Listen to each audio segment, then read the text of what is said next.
I took my wife's phone for repair. The technician, a family friend, pulled me aside, his face pale, and whispered, "Buy a ticket and leave the country." In shock, I asked, "What's going on?" That's when he showed me the screen. What I saw that day changed my life forever. I'm glad to have you here. Follow my story until the end and comment the city you're watching from, so I can see how far my story has reached. I never thought a simple phone repair would destroy everything I believed about my 12-year marriage to Melissa. It was a Tuesday morning in October when her iPhone finally gave up after she dropped it down the stairs the night before. The screen was completely shattered, spiderwebbed beyond recognition, and it wouldn't turn on no matter what we tried. "Honey, can you take this to Jake's shop?" Melissa asked, wrapping the broken device in a kitchen towel like it was an injured bird. "I have that important conference call with the Portland office this afternoon, and I really need my contacts." Jake Morrison had been fixing electronics in our neighborhood for over 8 years. More than that, he'd become a family friend. He'd been to our barbecues, fixed our laptop when it crashed with all our vacation photos, and even helped us set up our smart TV last Christmas. If anyone could resurrect Melissa's phone, it would be Jake. I drove the 15 minutes to his small repair shop on Maple Street, the familiar bell chiming as I pushed through the glass door. Jake looked up from behind his cluttered workbench, safety glasses perched on his forehead, a tiny screwdriver in his hand. "Roger, what brings you in today?" His smile was warm, genuine, the same one I'd seen countless times before. "Melissa's phone took a tumble down the stairs last night," I said, unwrapping the damaged device.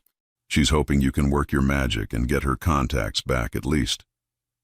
Jake took the phone, examining it under his desk lamp. "Ouch, she really did a number on this one. The screen's toast, but the internal components might be okay. Give me about an hour to see what I can do."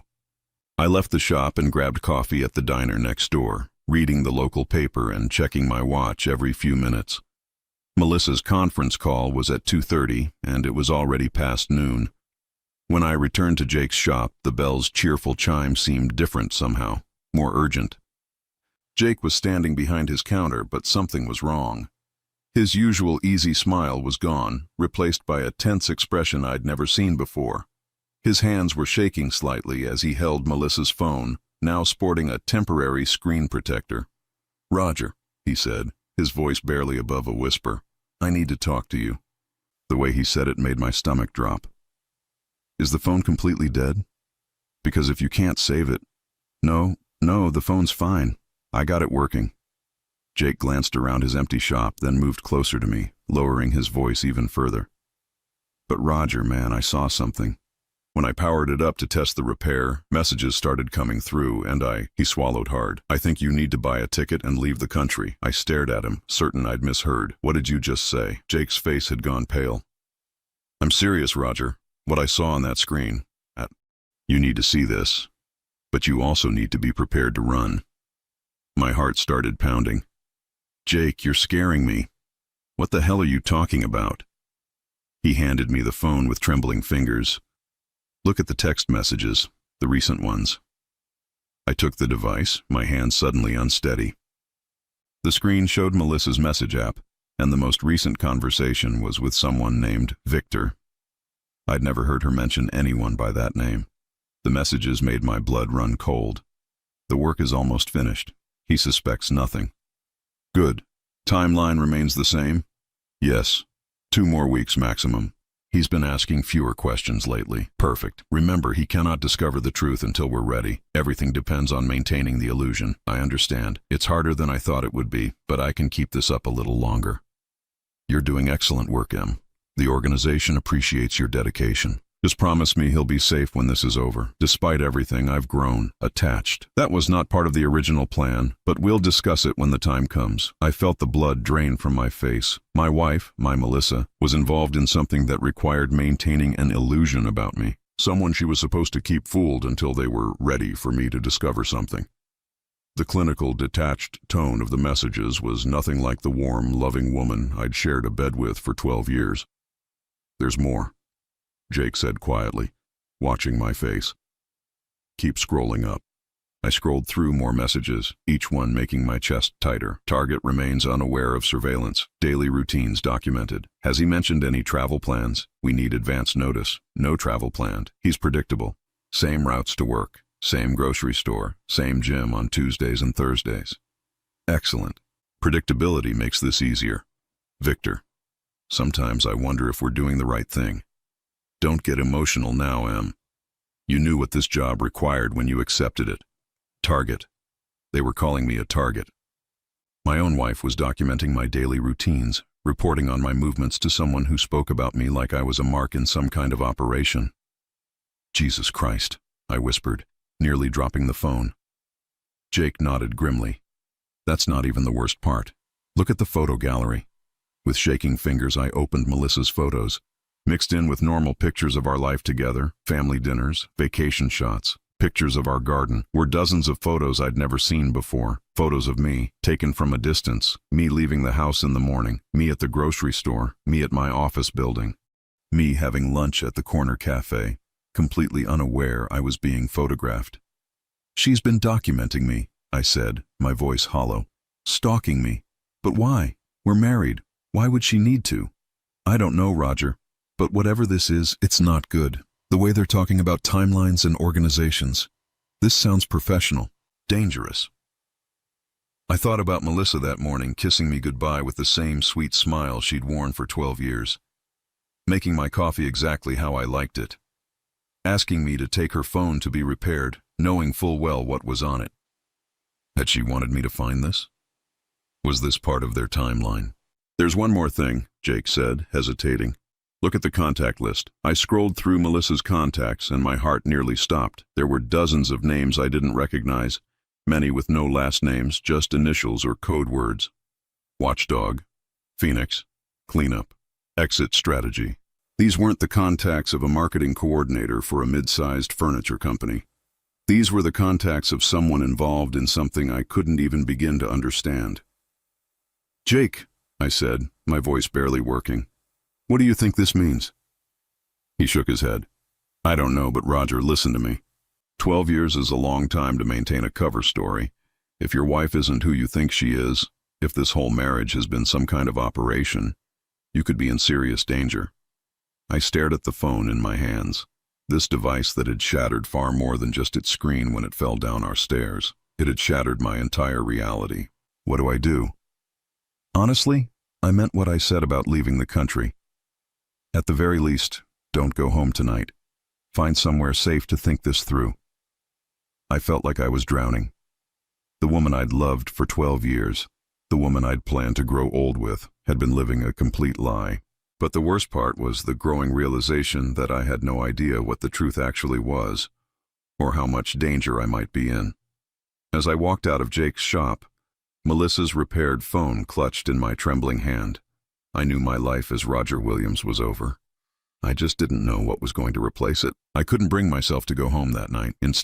The suite number Melissa had given me housed a tax preparation service. I checked with the building manager, a heavy-set man named Carl who'd worked there for 15 years. Pinnacle Furniture? Carl scratched his head. Never heard of them, and I know every business that's been in this building. You sure you got the right address? I showed him the business card Melissa had given me years ago, the one with her name and this address. Carl studied it and shook his head. This is our address, but there's never been a furniture company here. This card looks real professional, though. Someone went to a lot of trouble to make it. My stomach churned. Even her business cards were fake. I thanked Carl and sat in my car for 20 minutes trying to process this revelation. If Melissa didn't work where she said she worked, what had she been doing for 12 years? Where did she go every day when she left the house in her business attire, carrying her laptop bag and talking about client presentations? I decided to follow her. The next morning I told Melissa I had an early meeting and left the house before her. But instead of going to work, I parked 3 blocks away and waited. At exactly 8:15, her silver Honda Civic pulled out of our driveway. I followed her, keeping several cars between us, feeling like I was in a spy movie, except this was my real life falling apart. Melissa didn't drive toward Industrial Boulevard. Instead, she headed across town to an area I rarely visited, eventually pulling into the parking garage of a modern office building downtown. I watched from across the street as she emerged from her car and walked into the building with confident, purposeful strides. She didn't look like someone heading to a fake job. She looked like someone who belonged there. The building directory listed dozens of companies, but none named Pinnacle Furniture. There was Henderson and Associates Law Firm, Meridian Consulting Group, Apex Financial Services, and about 20 others. I spent the rest of the morning in the coffee shop across the street, watching the building entrance, but Melissa never came out. When I finally went home that evening, she was already there, cooking dinner and asking about my day with the same warm smile she'd worn for 12 years. "How was your meeting this morning?" she asked, stirring what smelled like her famous marinara sauce. "Fine," I said, watching her face carefully. "How was your day? Any interesting projects at Pinnacle?" "Oh, the usual client demands. Mrs. Patterson wants to completely redesign her living room again. Third time this year." She laughed, but I was studying her expression now, looking for tells I'd never noticed before. "That's frustrating. Maybe I should stop by your office sometime, meet this Mrs. Patterson." For just a split second, something flickered across Melissa's face. It was so brief I almost missed it, but there was definitely a moment of panic before her smile returned. "Oh, she never comes to the office. I always meet clients at their homes. More convenient for them, Another lie, delivered as smoothly as if it were the truth. That night, after Melissa fell asleep, I carefully went through her things. I'd never snooped before, had never felt the need to, but now I was searching for anything that might explain who my wife really was. In her jewelry box, hidden beneath the velvet lining, I found a passport. Not just any passport. A passport with Melissa's photo, but a different name. Elena Vasquez. The passport was American, but it was only 3 years old. According to this document, Elena Vasquez was 31 years old, which would make her 5 years younger than the Melissa I'd married. My hands were shaking as I photographed the passport with my phone and carefully put it back. In the back of her closet, behind winter coats we rarely used, I found a small duffel bag. Inside were stacks of cash. I estimated about $15,000, along with a different cell phone, one I'd never seen before. I powered on the phone. It was password protected, but the lock screen showed several missed calls from control and a text message preview that made my blood freeze. Timeline moved up. Extraction may be necessary sooner than planned. Extraction. They were talking about extracting something or someone. Was that someone me? I put everything back exactly as I'd found it and lay in bed next to Melissa, listening to her steady breathing, wondering who was really sleeping beside me. Elena Vasquez? Some kind of operative working for an organization that saw me as a target? A woman who'd been lying to me for 12 years, documenting my movements, reporting on my daily routines to someone named Victor? The worst part was that even knowing all this, part of me still loved her. When she rolled over in her sleep and put her arm around me, my heart still fluttered the way it had for 12 years. The woman I'd fallen in love with, the one who made me laugh and brought me coffee in bed on Sunday mornings, felt real even if everything else was a lie. But as I lay there in the dark, one terrifying thought kept circling through my mind. If Melissa had been living a lie for 12 years, what did that mean for me? Was I just a job to her, a long-term assignment? And more importantly, what happened when that assignment was over? The messages on her phone suggested a timeline, an ending point where I would discover the truth. But what truth? And would I survive learning it? I closed my eyes and tried to remember the last time Melissa had seemed genuinely surprised by anything I'd said or done. The more I thought about it, the more I realized she always seemed to know what I was going to say before I said it. Always seemed prepared for my reactions, because she'd been studying me. For 12 years, she'd been studying me like a specimen, documenting my patterns, reporting my behaviors, maintaining an illusion while working toward some mysterious deadline. As I finally drifted off to sleep, I made a decision. Tomorrow, I was going to start studying her right back. If Melissa could live a double life for 12 years, I could learn to do it for however long it took to find out the truth. I just hoped the truth wouldn't kill me. The revelation came on a Thursday morning, 3 days after I'd started my own investigation into the woman I'd called my wife for 12 years. I'd been following Melissa's routine, documenting her movements the same way she'd been documenting mine, when everything I thought I knew about her deception turned out to be wrong in the most unexpected way. I was parked across from that downtown office building again, watching through binoculars I'd bought at a sporting goods store, when I saw Melissa emerge with a woman I'd never seen before. The woman was young, maybe mid-20s, with dark hair and the kind of haunted look in her eyes that spoke of recent trauma. She was clutching a small suitcase and looking around nervously, as if she expected someone dangerous to appear at any moment. Melissa had her arm around the woman's shoulders, speaking to her in low, reassuring tones. There was something maternal about the gesture, protective in a way that didn't match the cold, calculating operative I'd imagined my wife to be. They walked to Melissa's car together, and I followed them, keeping a safe distance. They drove to a small apartment complex on the east side of town, the kind of place where people went when they needed to disappear for a while. I watched from the parking lot as Melissa helped the woman carry her suitcase upstairs to a second-floor unit. Through the window, I could see Melissa moving around the apartment, apparently showing the woman how things worked, where everything was located. When Melissa finally came back downstairs alone, I made a decision that would change everything. Instead of following her, I waited until her car disappeared, then walked up to that second-floor apartment and knocked on the door. The young woman answered cautiously, keeping the chain lock engaged. "Yes? I'm sorry to bother you," I said, trying to sound as non-threatening as possible. "I'm Roger Williams. The woman who just left here, Melissa, she's my wife. I think there's been some kind of misunderstanding about what she does for work, and I'm trying to figure out what's really going on." The woman's eyes widened, and she looked genuinely confused. "Your wife?" But Melissa said she wasn't married. She wasn't. She said this work was too dangerous for family relationships. My heart sank. Even to the people she was helping, Melissa had denied my existence. "Can I ask what kind of work she's helping you with?" The woman hesitated, then seemed to make a decision. She closed the door, removed the chain, and opened it again. "My name is Carmen," she said, "and if you're really Melissa's husband, then you should know that your wife saves lives." I stared at her. Saves lives. Carmen nodded, stepping aside to let me into the sparsely furnished apartment. "She helped me escape from my ex-husband. He was going to kill me. I tried going to the police, but he has connections there. He's a deputy sheriff, and every time I filed a report, it disappeared. Every time I tried to leave, he found me." "And Melissa helped you how?" "There's this organization," Carmen explained, sitting on the edge of a simple couch. "They help women like me disappear when the system fails us. New identities, safe houses, relocation assistance. Melissa coordinates the local operations. She's been doing this for years, helping women escape abusive situations when law enforcement can't or won't protect them." I felt like the world was tilting beneath my feet. An organization? "They call it the Phoenix Network, Women Helping Women Survive. Melissa told me she's personally helped over 40 women start new lives in the past 8 years. She said it's the most important work she's ever done." The pieces started falling into place, but not in the way I'd expected.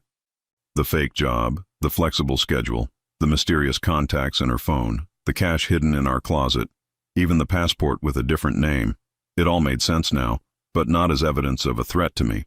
It was evidence of an underground network helping domestic violence victims escape their abusers. "Carmen," I said carefully, "when Melissa talks about this work, does she ever mention someone named Victor?" Carmen's face lit up. "Victor's amazing. He's the one who coordinates the safe houses and new identity documents. Melissa says he used to be with the government, some kind of federal marshal, but he left to start this network after his own sister was killed by her abusive husband. The police couldn't protect her either." I thought about the text messages I'd seen, reading them now with completely different context. The work is almost finished wasn't about completing some sinister mission against me. It was about getting Carmen safely relocated. "He suspects nothing" wasn't about me being unaware of danger to myself. It was about Carmen's ex-husband not knowing where she'd gone. "Carmen, I need to ask you something, and please be honest. Has Melissa ever mentioned being worried about her husband's safety? About someone named Roger being in danger?" Carmen looked confused. "No, why would? Wait." Her expression grew concerned. "Is someone threatening you? Is that why you're here?" "I don't know," I said honestly. "I found some messages on Melissa's phone that made me think I was in danger, but now I'm wondering if I misunderstood everything." "What kind of messages?" I showed Carmen some of the screenshots I'd taken of Melissa's texts with Victor. As she read them, her expression grew more and more alarmed. "Roger," she said slowly, "I think you need to understand something. The women we help, their abusers, don't just give up when they disappear. They hunt, and sometimes they target the people who helped their victims escape." My blood ran cold. "What are you saying?" "I'm saying that if your wife has been helping women like me for 8 years, she's made enemies. Dangerous enemies. Men who blame her for taking away what they considered their property." Carmen's voice was shaking now. "My ex-husband, Deputy Mark Sanderson, He's been trying to track down everyone involved in my disappearance. He's obsessed with revenge. And you think he might target Melissa? Not just Melissa, Carmen said, her face pale. Anyone close to her. Anyone he could use as leverage to get to her or to force her to reveal where I am. The room seemed to spin around me. All this time I'd thought Melissa was the threat. I'd thought she was some kind of operative working against me, but the reality was infinitely worse. Melissa was a hero, risking her own safety to help vulnerable women, and I was the liability. I was the weakness that could be exploited against her. Carmen, the photos on Melissa's phone, the ones of me going about my daily routine, those weren't for surveillance. They were for protection, weren't they? She was documenting my patterns so she could spot if anything changed, if someone was following me or threatening me. Carmen nodded grimly. The network teaches volunteers to watch for signs that their families might be at risk. Your wife has been protecting you without you even knowing it. I felt sick. While I'd been suspecting Melissa of betraying me, she'd been risking everything to protect both me and women like Carmen. The fake job, the mysterious schedule, the hidden cash for emergencies. It was all part of an elaborate system designed to save lives. There's something else you need to know, Carmen said quietly. 3 days ago, Deputy Sanderson figured out that someone in this area helped me disappear. He's been asking questions, threatening people. Melissa got word that he might be getting close to identifying her. Is that why the timeline got moved up? Why they're talking about extraction? Probably. If Sanderson finds out who Melissa is, he won't just come after her. He'll come after you too, to force her to give up information about me and the other women she's helped. Carmen's voice was barely above a whisper. Roger, your wife didn't just save my life. She's been saving dozens of lives. But now, because of me, both of you might be in terrible danger. I stood up abruptly, my mind racing. Everything I'd discovered about Melissa's deception was true, but I'd completely misunderstood what it meant. She wasn't a threat to me. She was protecting me from threats I didn't even know existed. And now, those threats were closing in. I have to go, I said, heading for the door. Roger, wait, Carmen called after me. If Melissa hasn't told you about any of this, there's a reason. The less you know, the safer you are. But if you confront her now, if you force her to involve you, then what? I turned back to her. Then you become part of the network, and that means you become a target for every violent man whose victim we've helped escape. Are you ready for that? I thought about Melissa, lying beside me every night for 12 years, carrying the weight of this secret work, protecting me from knowledge that could get me killed. I thought about Carmen and the 40 other women Melissa had helped save. I thought about Deputy Mark Sanderson and whoever else might be hunting for the people who'd given their victims a chance at freedom.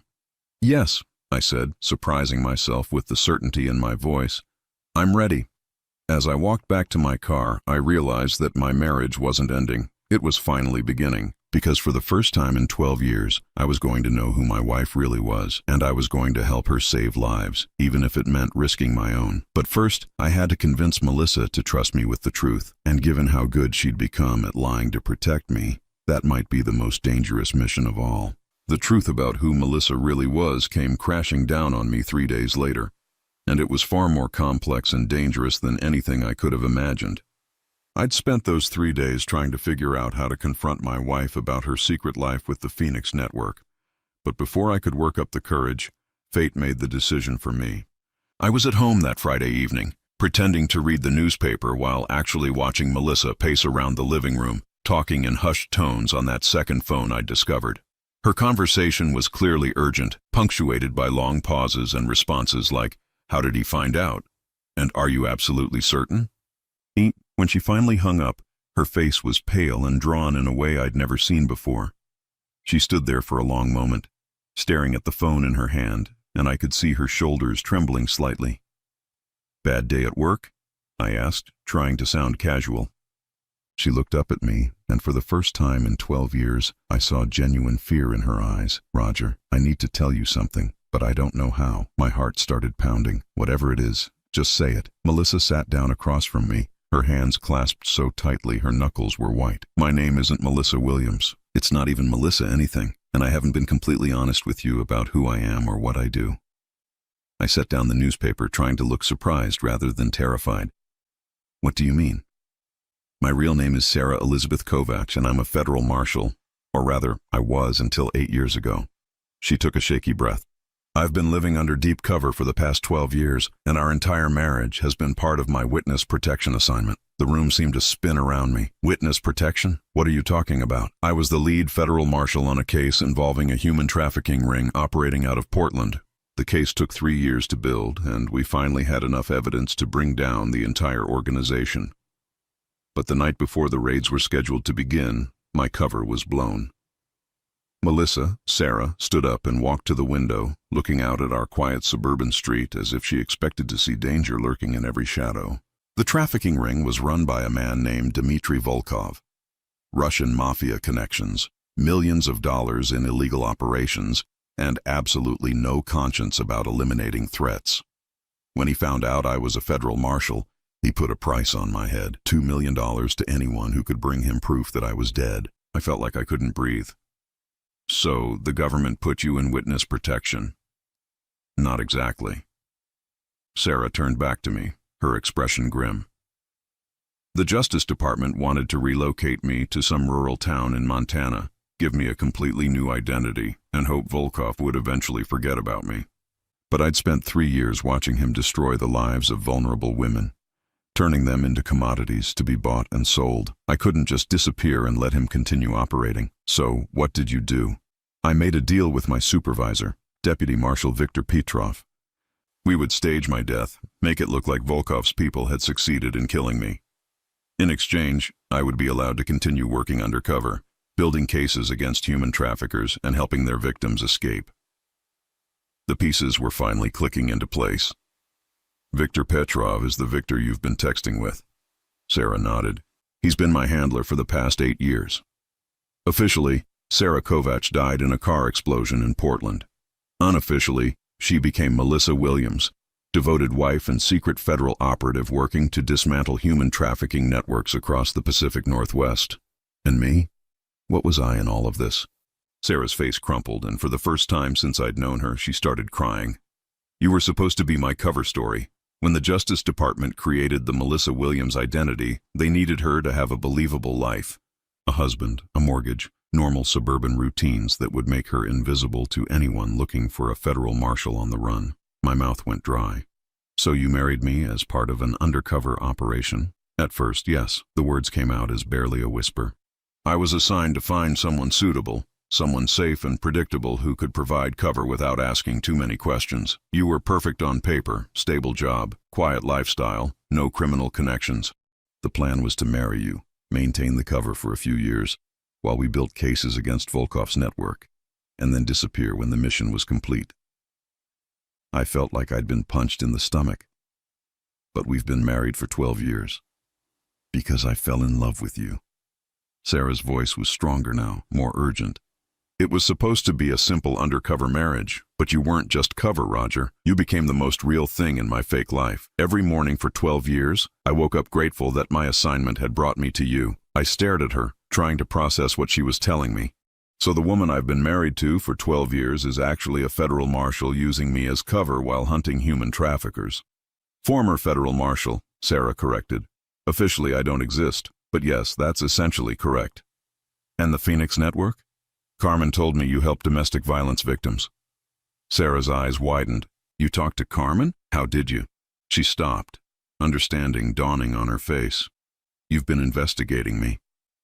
I found the text messages on your phone when Jake repaired it. I thought you were planning to hurt me somehow. Oh God, Roger. Sarah sank back into her chair. The Phoenix Network is my cover operation for the real work. We do help domestic violence victims.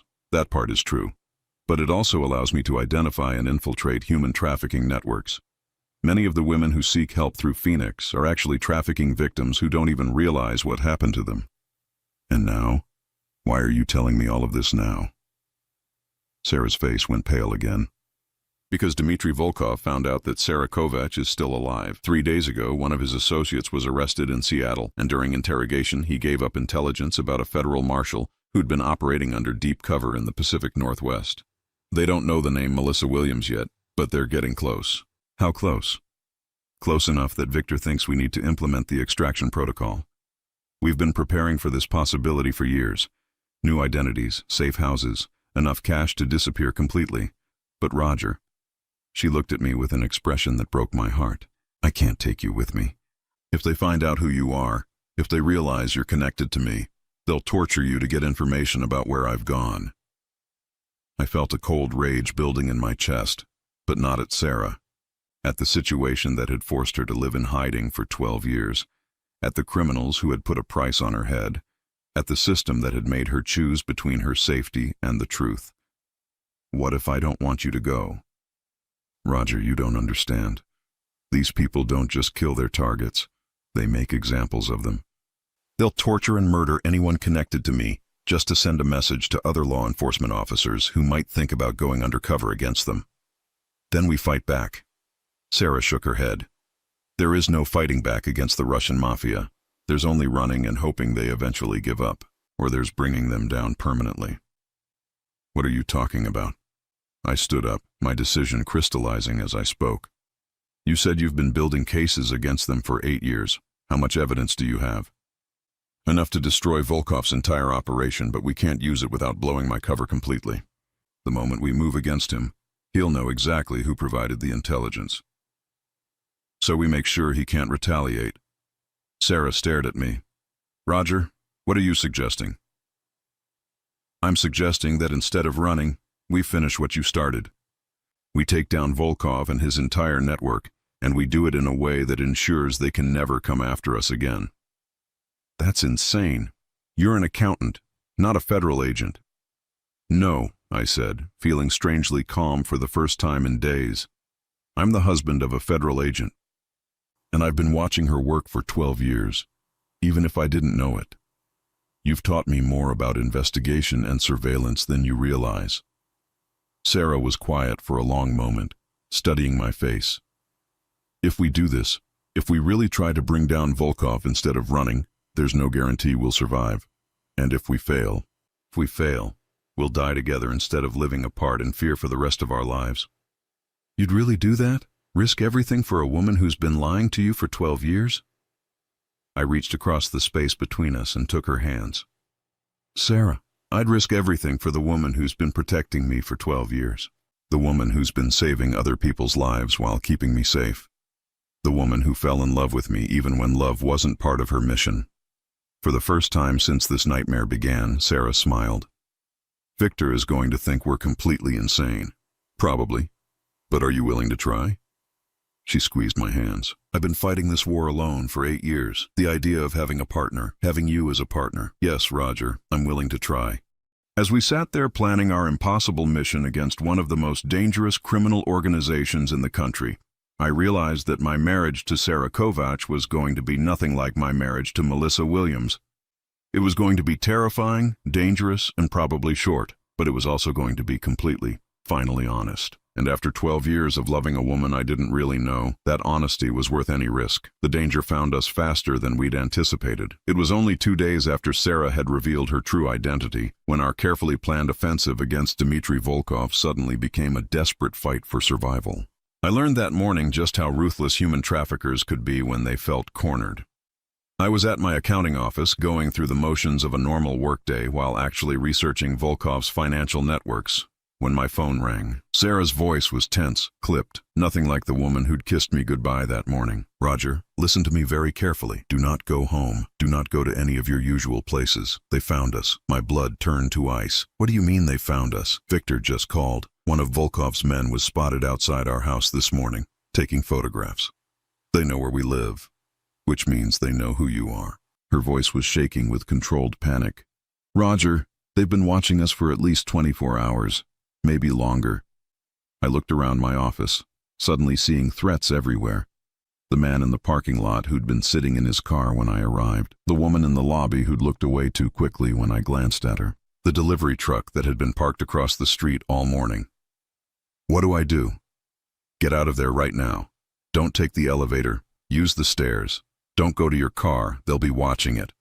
Walk 3 blocks north to the Starbucks on 5th Street and wait for me there.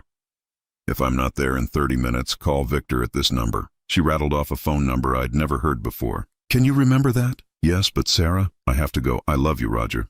Remember that. The line went dead. I sat there for a moment, staring at my computer screen full of Volkov's financial records, then quickly deleted everything and grabbed my jacket.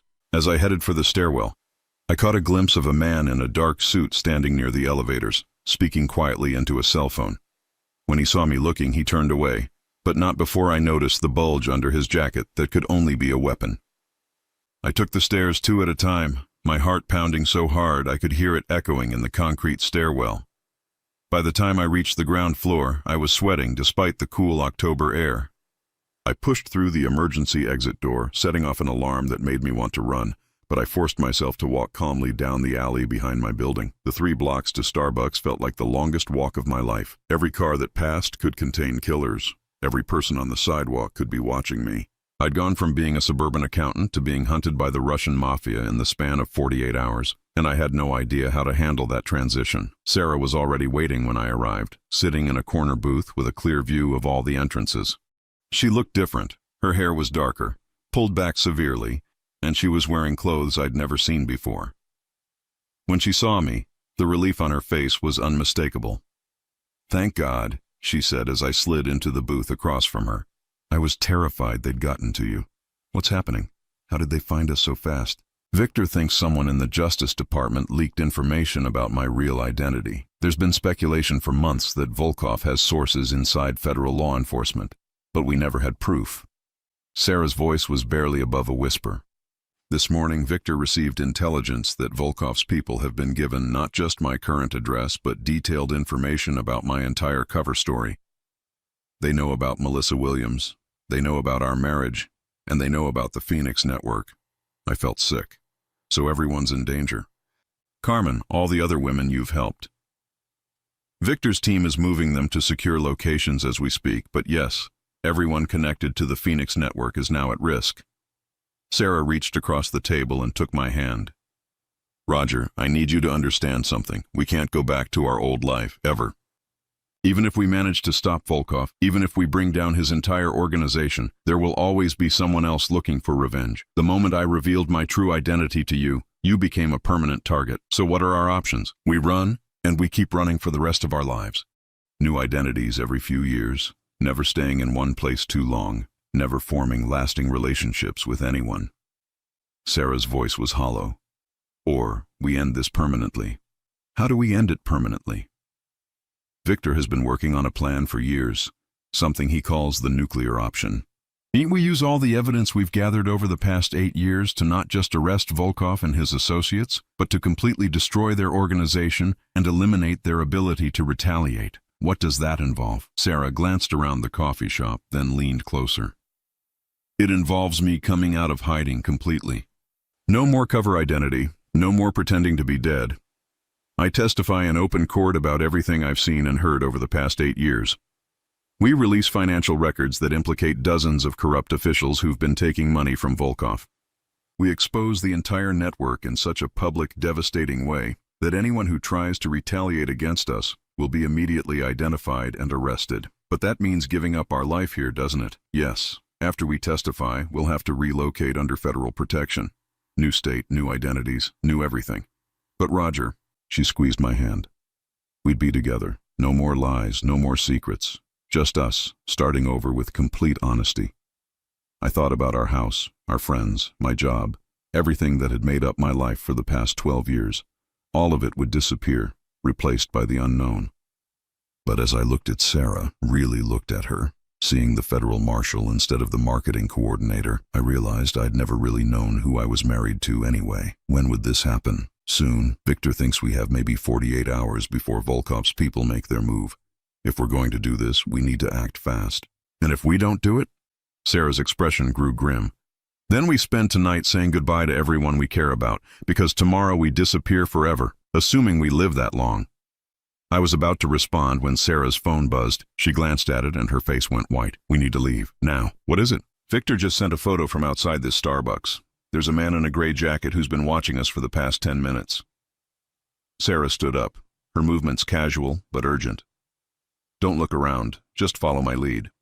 We walked toward the back of the coffee shop, where Sarah pushed through a door marked "Employees Only." The manager started to protest, but Sarah flashed some kind of badge that made him step aside immediately. We found ourselves in a small storage room with a door leading to the alley. "My car's parked 2 blocks away," Sarah said as we emerged into the afternoon sunlight. "But first, I need to know your decision.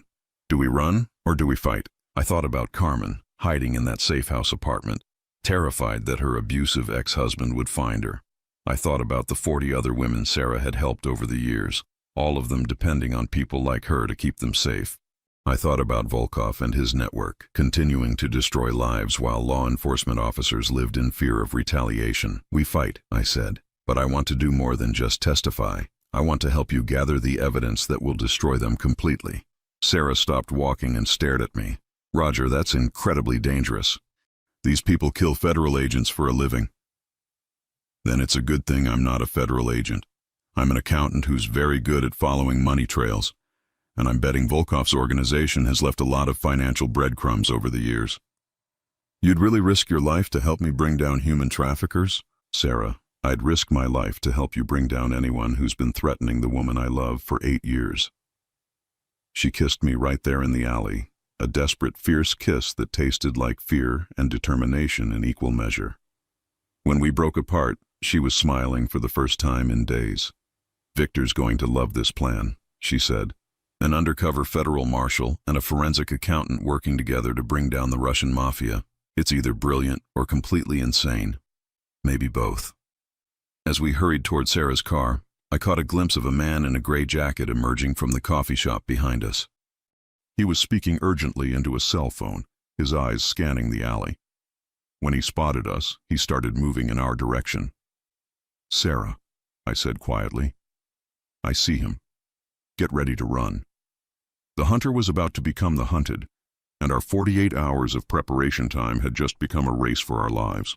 But for the first time since this nightmare began, I felt like we had a real chance of winning. Because Sarah Kovacs wasn't running anymore. She was going to war, and she wasn't going alone. 6 months later, I stood in the kitchen of our new home in Asheville, North Carolina, watching Sarah make coffee with the same careful precision she'd once used to plan undercover operations. The morning sun streamed through windows that looked out over the Blue Ridge Mountains instead of suburban Portland streets, and for the first time in 20 years, Sarah Kovacs was living under her real name. The takedown of Dmitry Volkov's organization had been everything Victor promised it would be: devastating, complete, and very public.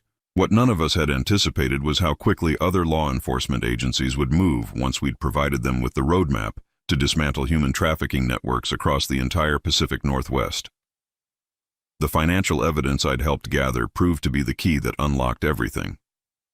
8 years of Sarah's undercover work had provided the human intelligence, but my accounting background allowed us to follow the money in ways that exposed corruption at levels we'd never imagined. When the final arrests were made, 12 federal officials, 37 local law enforcement officers, and over 200 individuals involved in human trafficking operations were taken into custody. Volkov himself died in federal custody 3 days after his arrest, apparently the victim of a heart attack, though Victor suspected it was actually poison administered by associates who couldn't risk him cooperating with prosecutors. Either way, the man who'd put a $2 million bounty on Sarah's head was no longer a threat to anyone. "Penny for your thoughts," Sarah said, handing me a mug of coffee and settling beside me at our small kitchen table. "Just thinking about how different everything is now." "Different good or different bad?" I looked at her, really looked at her, the way I'd been learning to do over the past 6 months. She was still beautiful, still had the same smile that had attracted me 12 years ago, but now I could see the steel beneath the softness, the strength that had allowed her to live a dangerous double life for nearly a decade. More importantly, I could see the peace that had settled over her features once she'd finally been able to stop running. "Different, amazing," I said honestly. Sarah reached across the table and took my hand, a gesture that still sent the same electric current through me it had for 12 years, but now carried the weight of complete honesty between us. "Do you ever regret it, learning the truth about who I really was?" I considered the question seriously. Did I regret losing my quiet suburban life, my predictable job at the accounting firm, the comfortable illusion that I was married to a marketing coordinator? Did I regret the weeks of terror when we'd been hunted by killers, the months of testifying in federal court, the necessity of relocating across the country under new identities? "Never," I said. The only thing I regret is that it took 12 years for you to trust me with the truth. I wanted to tell you so many times, especially after I realized I was really in love with you. But the more I loved you, the more terrified I became of putting you in danger. And now, Sarah smiled, the kind of smile that lit up her entire face.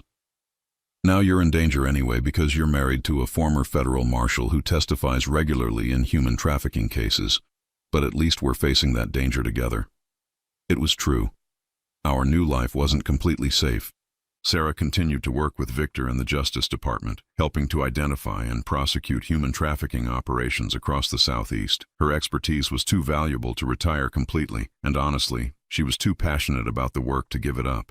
But now she worked openly, with full federal protection and backup, and most importantly, with a partner who understood exactly what she was doing and why. My own life had changed dramatically as well. The Justice Department had offered me a position as a forensic accountant, specializing in organized crime financial networks. It turned out that 12 years of watching Sarah work, even unknowingly, had taught me skills that law enforcement agencies desperately needed. I was good at following money trails, and criminal organizations always left money trails. Victor called this morning, Sarah said, interrupting my thoughts. Good news or bad news? Excellent news. The Seattle trafficking ring we've been investigating just had 18 members arrested, including the police captain who'd been protecting their operations.